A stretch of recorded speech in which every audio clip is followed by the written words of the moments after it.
அஸ்ஸலாமு அலைக்கும். Hi friends, welcome to our channel Ridha's world. இன்றைக்கி குழந்தைங்களுக்கு ரொம்ப ஃபேவரட்டான உருளைக்கிழங்கு வறுவல் எப்படி செய்கிறதுன்னு பார்த்துடலாமா?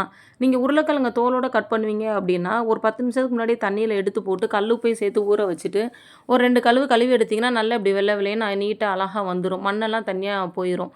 அதுக்கப்புறம் நான் இரும்பு சட்டி ஆல்ரெடி ஆயில் அப்ளை பண்ணி வச்சுருந்தேன். அதை அப்படியே எடுத்து நம்ம யூஸ் பண்ணக்கூடாது. மறுபடியும் நல்லா சோப்பு போட்டு நல்லா கழுவிட்டு தான் யூஸ் பண்ணணும். இந்த இரும்பு சட்டி எப்படி சீசனிங் பண்ணுறது அப்படின்னு சொல்லி உங்களுக்கு வேணும் அப்படின்னா, நீங்கள் கமெண்ட்ஸில் சொல்லுங்கள். வீடியோவாக நான் உங்களுக்கு அப்லோடு பண்ணுறேன். ஃபஸ்ட்டெல்லாம் நம்ம எல்லாருமே நிறைய நான்ஸ்டிக் தான் யூஸ் பண்ணியிருப்போம்னு நினைக்கிறேன். நான் நிறைய அப்படி தான் யூஸ் பண்ணேன். ஆனால் இப்போ கொஞ்சம் கொஞ்சமாக அதெல்லாம் கெடுதின்னு சொன்னனால நான் மாற்றிக்கிட்டேன் அது எல்லாத்தையுமே.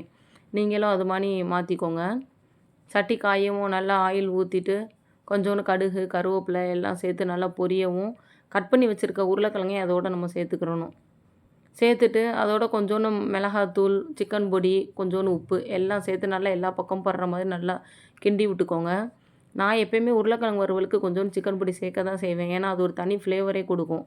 அது பசங்களுக்கு பிடிக்கவும் செய்யும். அதனால் நான் சேர்த்துக்கிருவேன். ஆல்ரெடி சிக்கன் பொடியில் கொஞ்சோண்டு உப்பு இருக்கும். நீங்கள் போடும்போது நீங்கள் பார்த்து கொஞ்சம் போட்டுக்கோங்க. நல்லா எல்லா பக்கமும் படுற மாதிரி நல்லா கிண்டி விட்டுக்கோங்க. சிம்முலேயே வச்சுட்டு மூடி போட்டுட்டு ஒரு 5 மினிட்ஸ்க்கு ஒருக்கா ஓப்பன் பண்ணி கிண்டி விட்டிங்க அப்படின்னா நல்லா ஃப்ரீயாக இருக்கும். லெமன் சாதம், தயிர் சாதத்துக்குலாம் இதை கொடுத்தோம்னா பசங்க நல்லா விரும்பி சாப்பிடுவாங்க. தேங்க்ஸ் ஃபார் வாட்சிங்.